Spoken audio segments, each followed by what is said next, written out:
In crystalline solid, the arrangement of constituents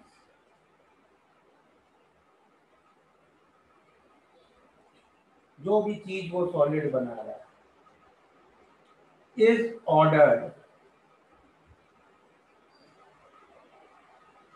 in short range as well as in long range। ठीक है, इसका मतलब समझे?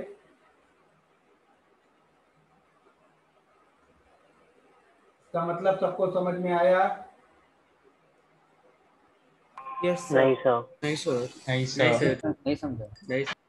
ये मान लो एटम है, ये दूसरा एटम डिस्टेंस ए के बाद, फिर अगला एटम डिस्टेंस ए के बाद, इधर डिस्टेंस बी के बाद एक एटम। तो अब ये 9 एटम्स एक ऑर्डर फॉलो कर रहे हैं ना। Yes sir. एक्स एक्सिस में डिस्टेंस ए के बाद अगला एटम रिपीट हो रहा है, वाई एक्सिस में डिस्टेंस बी के बाद अगला एटम रिपीट हो रहा है, करेक्ट? तो इस तरह के ऑर्डर को मैं क्या कहूंगा? Short range order. मतलब ये 9 मॉलिक्यूल्स में ये ऑर्डर है, ठीक है? ओके। यस। अब मैं इस तरह 9 मिलियन मॉलिक्यूल्स देख लूं और सब में यही रिपीटिशन डिस्टेंस फॉलो हो रहा है, तो हम व्हाट क्या we will say? Long range. Long range order. Okay. तो क्रिस्टलाइन सॉलिड में short range as well as long range दोनों में ऑर्डर होगा। मतलब रिपीटिशन डिस्टेंस पूरे सॉलिड में थ्रू आउट सेम रहेंगे। ओके। हाँ सर। Yes sir. लेकिन अमॉर्फस में क्या होता है? In amorphous solid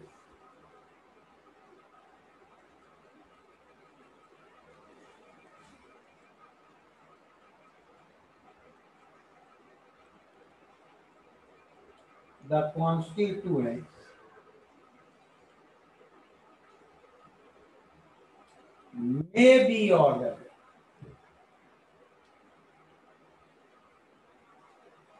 in short range, but they are not ordered in long range। ठीक है। तो शॉर्ट रेंज में तो हो सकता है तुमने 10, 12, 15 मॉलिक्यूल्स देखे, एटम देखे, उनमें एक ऑर्डर है, करेक्ट? लेकिन हर 9-10 मॉलिक्यूल के बाद वो ऑर्डर या वो रिपीटिशन डिस्टेंसेस बदलते जाएंगे, करेक्ट? तो अमॉर्फस सॉलिड्स में लॉन्ग रेंज ऑर्डर नहीं होता, ठीक है? Next difference, crystalline solids have well defined sharp melting point। ठीक है।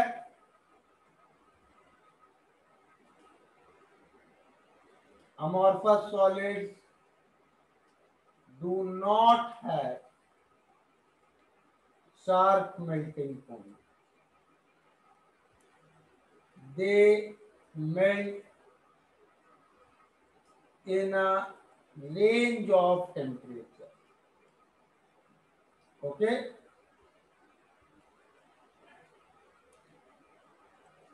तो जैसे क्रिस्टलाइन सॉलिड तुम्हें मालूम है कि example sodium chloride, correct? Yes और नो? Yes sir. अब सोडियम क्लोराइड का मेल्टिंग पॉइंट ना तुम बिल्कुल 1/10 ऑफ सेंटीग्रेड की एक्यूरेसी तक बता सकते हो। तुम इतना एग्जैक्ट, इतना शार्प मेल्टिंग पॉइंट बता सकते हो। लेकिन अमॉर्फस सॉलिड्स के लिए एक रेंज बोलनी पड़ती है। जैसे ग्लास, तो ग्लास का मेल्टिंग पॉइंट हम लोग एग्जैक्टली नहीं बता सकते, हम एक रेंज ऑफ टेम्परेचर बोलेंगे। जैसे let's say glass melts in the range of 230 to 250 degrees centigrade. Okay? तो अगर एक रेंज है एक कंपाउंड का मेल्टिंग का रेंज है 100 टू 200 डिग्री सेल्सियस में मेल्ट करेगा, तो फिर उसका लोएस्ट पॉइंट जो है वो 100 है, 100 के आगे मेल्ट करेगा तो 100 ही उसका मेल्टिंग पॉइंट हो जाता है ना। मतलब अच्छा चलो, wait, I understood what you are asking. Wait, let's put the question in this way कि मान लीजिए ग्लास का मेल्टिंग पॉइंट हमें अपनी बुक में लिखा मिला 320 degree centigrade to 350 degree centigrade. मान लो एक बुक में ऐसा मेल्टिंग पॉइंट लिखा मिला। अब मैंने एक ग्लास का पीस लिया और उसको हीट करना शुरू किया, एक डिश में रख के इसको हीट करना शुरू किया। My question is that what temperature will melting start? Tell me. What will be your answer? 320 at any point between 320 or 250 350. हाँ सर। इनिशियल टेम्परेचर जो है उस पे ही ना जिसमें आपने डाला गया ग्लास। नहीं, at any point between. Any point between 320 or 350. Or at any temperature greater than 350 but less than 350 at 350. क्या आंसर दोगे? B. आप क्वेश्चन रिपीट कर सकते हैं एक और बार? लिखा है क्वेश्चन, मेल्टिंग स्टार्ट कब होगी? सर वो इक्वल टू भी तो रहता equal Sir, C. B. A sir A B ये सी ना? तीनों हो सकता है। Sir, but C पे तो full guarantee है कि होगा ही. Sir B. B होता A sir B. A sir तीनों हो सकता है। अच्छा, एक मिनट। लेट्स से इस क्वेश्चन को कोई ऐसे पलट दे, व्हेन विल मेल्टिंग फिनिश, और फिर यही C, sir. C. सी हो। आप क्या दो? Sir, सर तो भी बी अभी भी बी ही होगा ना, अभी भी B होगा। फाइल मेल्टिंग टेम्परेचर थोड़ा चेंज होता है। ये किसने बोला? मैंने चलो, एक बच्चे को तो थर्मो याद है। मेल्टिंग के समय टेम्परेचर तो बदल ही नहीं सकता है, हाँ सेकंड सर। आएगा, हाँ समझ रहे हो? एक हाँ sir. हाँ सर स्टेट चेंज सर याद है सर। हाँ समझ में आया, तो बी होगा। 1 मिनट।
हाँ यस, तो व्हाट आई वाज सेइंग कि भाई मेल्टिंग जिस टेम्परेचर से शुरू होगी उसी पे खत्म होगी, करेक्ट? तो हाँ फिर इस रेंज का मतलब क्या है, ये समझो ध्यान से। इस रेंज का मतलब ये है कि मान लो ये पीस ऑफ ग्लास 333 पे मेल्ट करता है, कोई दूसरा पीस हो सकता है जो 320 पे मेल्ट करे, कोई तीसरा पीस हो सकता है जो 350 पे मेल्ट करे। तो ग्लास के अलग अलग पीसेस अलग अलग टेम्परेचर पे मेल्ट होंगे, लेकिन सोडियम क्लोराइड का कितने भी पीस ले लो सब सेम टेम्परेचर पे मेल्ट होंगे। ओके, अच्छा, क्योंकि वो क्रिस्टलाइन में इवनली स्प्रेड आउट होता है इसीलिए ऐसे होता है क्या? रिपीटिशन डिस्टेंसेस हमेशा फिक्स्ड हैं। भाई मेल्टिंग पॉइंट किस पे डिपेंड करेगा? Intermolecular forces. अब इंटरमॉलिक्यूलर फोर्सेस किस पे डिपेंड करेंगे? ये रिपीटिशन डिस्टेंस, करेक्ट? यस और नो? और क्रिस्टलाइन सॉलिड में क्या है, मैं सोडियम क्लोराइड का कोई भी पीस लूं उसमें रिपीटिशन डिस्टेंस हमेशा सेम रहेंगे, करेक्ट? हाँ सर। गैस में तो हर थोड़े थोड़े एटम्स के बाद वो बदलेंगे, तो हर पीस का मेल्टिंग पॉइंट इस पीस के एवरेज पे डिपेंड करेगा, और एवरेज अलग अलग पीसेस का अलग अलग आ सकता है, ठीक है? हाँ सर। थर्ड डिफरेंस, ये भी एक important difference, amorphous solids are isotropic and crystalline solids are anisotropic, ठीक है? आइसोट्रोपिसिटी क्या होती है मालूम है?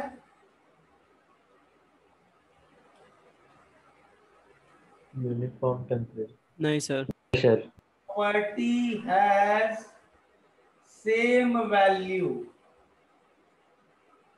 along all directions।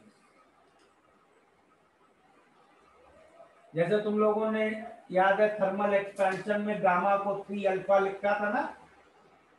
हाँ It is only for isotropic solid, क्योंकि आइसोट्रोपिक सॉलिड का alpha cross length breadth height same होगा, अनआइसोट्रोपिक सॉलिड का alpha along length breadth height अलग अलग होगा।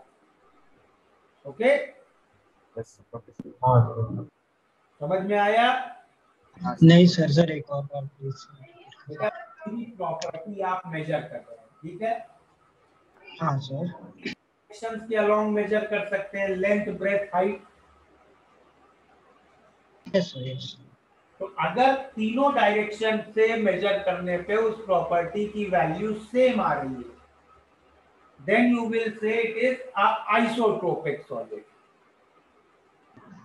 Okay okay sir. अनआइसोट्रोपिक मतलब अलग अलग डायरेक्शंस में अलग अलग वैल्यू आ रही है, ठीक है? तो हाँ मुझे ये नहीं समझा कि अमॉर्फस कैसे आइसोट्रोपिक है। भाई मान लीजिए मैं ब्रेकिंग स्ट्रेस मेजर कर रहा हूँ, ठीक है? हाँ अगर एक क्रिस्टलाइन सॉलिड को इस डायरेक्शन से मुझे तोड़ना है, तो मुझे कौन से इंटरमॉलिक्यूलर फोर्सेस तोड़ने पड़ेंगे? एक इधर से तोड़ना है, बी। अलग अलग होगा ये। हाँ तो क्रिस्टलाइन सॉलिड हो गया anisotropic. Yes sir. Amorphous solid को इधर से तोड़ना है, कौन से डिस्टेंस ब्रेक करने पड़ेंगे? ए। ये कैसे? ये तो हर 3 लेयर के बाद ये बदल जाएगा, 3 मॉलिक्यूल के बाद। हाँ तो कौन से डिस्टेंस ब्रेक करने पड़ेंगे? इधर से एवरेज, ओके। इधर से एवरेज। तो वो एवरेज सेम रहेगा? एक पीस का एवरेज तो सेम ही रहेगा ना? Okay, yes sir. And last difference भी सर ऐसा बोल सकते हैं कि आइसोट्रोपिक रोटेशनली मतलब कैसे भी देखे तो सिमेट्रिकल। सिमेट्रिकल क्रिस्टलाइन है यार, उसमें रिपीटिशन डिस्टेंसेस फिक्स हैं। सर हाँ, रोटेशनली सर। सर मुझे सेकंड पॉइंट में ये डाउट था कि अगर मैं क्रिस्टलाइन सॉलिड को अमॉर्फस सॉलिड में कन्वर्ट करूँ तो फिर वो मेल्टिंग पॉइंट फिर वैसे ही डिफर करेगा ना, या फिर कुछ अलग होगा? क्रिस्टलाइन को अमॉर्फस बनाओगे तो मेल्टिंग पॉइंट बदल जाएंगे। बदल जाएगा। हाँ ऑब्वियसली। और लास्ट और सबसे important difference, crystalline solids cannot flow, but amorphous solids can flow. और इसका फ्लो कैसे हो? इसका सबसे अच्छा एग्जाम्पल है ग्लास। अगर कोई तुम विंडो पेन देखो, विंडो में ग्लास का पेन लगा होता है, करेक्ट? Yes sir. अगर ये सफिशिएंटली ओल्ड विंडो पेन है, 40-50 साल पुराना, तो वर्नियर से अगर तुम इसके बॉटम की थिकनेस मेजर करो और टॉप की थिकनेस मेजर करो तो यू विल फाइंड कि बॉटम की थिकनेस ज्यादा है। ये क्यों हुआ है? Because glass is continuously flowing under the action of gravity from top to bottom. ये फ्लो रेट बहुत कम होता है, इसलिए सब्सटैंशियल मेजरमेंट के लिए टाइम बहुत ज्यादा लगेगा, but amorphous solids can flow. Okay, और But why does this happen? Because packing is not uniform, खाली जगह पड़ी हुई है बीच में। Oh, right. Okay, sir. Okay, sir. और यही एक प्रॉपर्टी है जो सॉलिड्स को फ्लूइड से अलग करती है। भाई लिक्विड और गैसियस स्टेट को हम कंबाइंड फ्लूइड्स क्यों कहते हैं? Because they can flow and solids can not flow, correct? Yes, sir. Yes, sir. Amorphous solids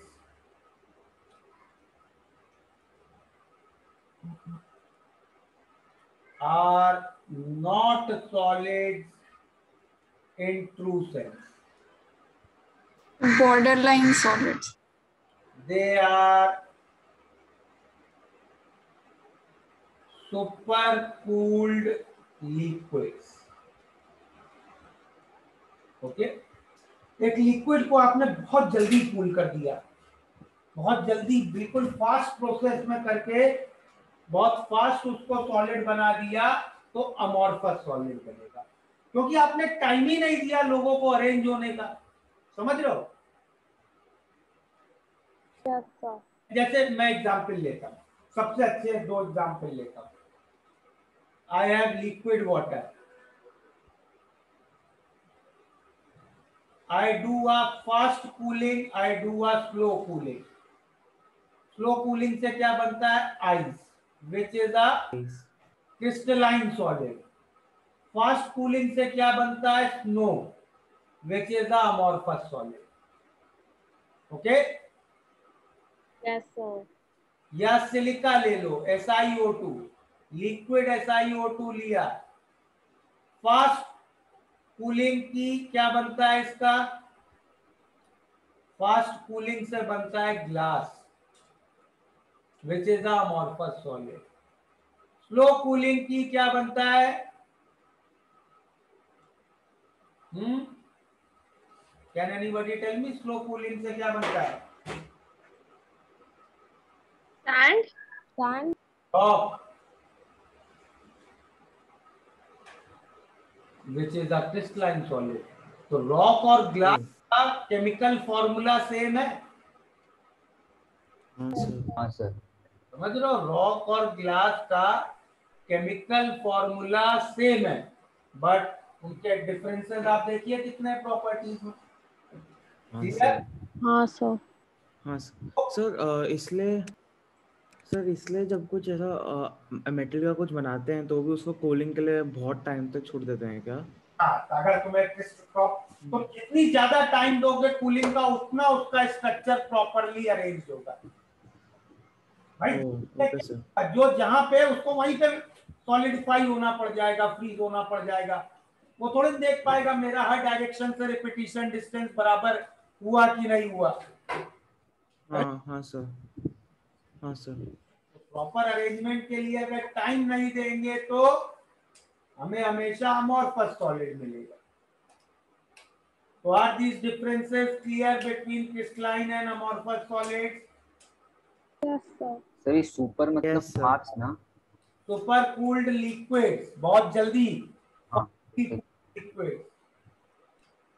okay, yes sir. Sir तो फिर अगर ग्लास को लेट्स से मेल्ट करके सुपर कूल किया तो रॉक बन जाएगा? ग्लास को मेल्ट करके स्लोली कूल किया, हाँ सॉरी, स्लोली किया तो रॉक बन जाएगा? यस। तो मेरे को एक डाउट है कि ग्लास तो फ्लो करते हुए नहीं दिखता मुझे। दिखता नहीं है क्योंकि फ्लो रेट बहुत कम है। मैंने प्रैक्टिकल बताया ना कैसे कर सकते हो।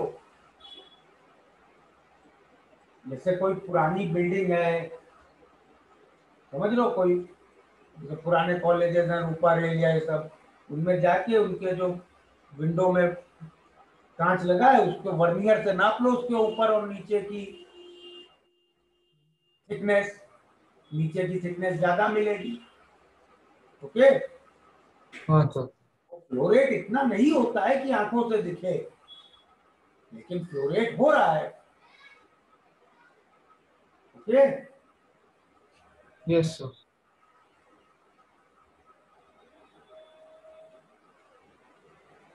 हेलो सर, बोलो बोलो। से एक बार आइसोटोपिक और एनाइसोटोपिक बता सकते हो क्या सर? हर डायरेक्शन में अगर किसी प्रॉपर्टी की वैल्यू सेम है तो that is called as isotropic behaviour. Okay, हाँ सर, तो फिर वो तो क्रिस्टलाइन सॉलिड होना चाहिए ना, as all molecules are symmetrically arrange over short and long stretches. Direction ना, अलग अलग डायरेक्शन में तो अलग अलग रिपीटिशन डिस्टेंस हो सकते हैं ना। हाँ राइट, ओके। तो क्रिस्टलाइन में नहीं होता है क्या? नहीं होते हैं आइसोट्रोपिक। Okay sir, okay.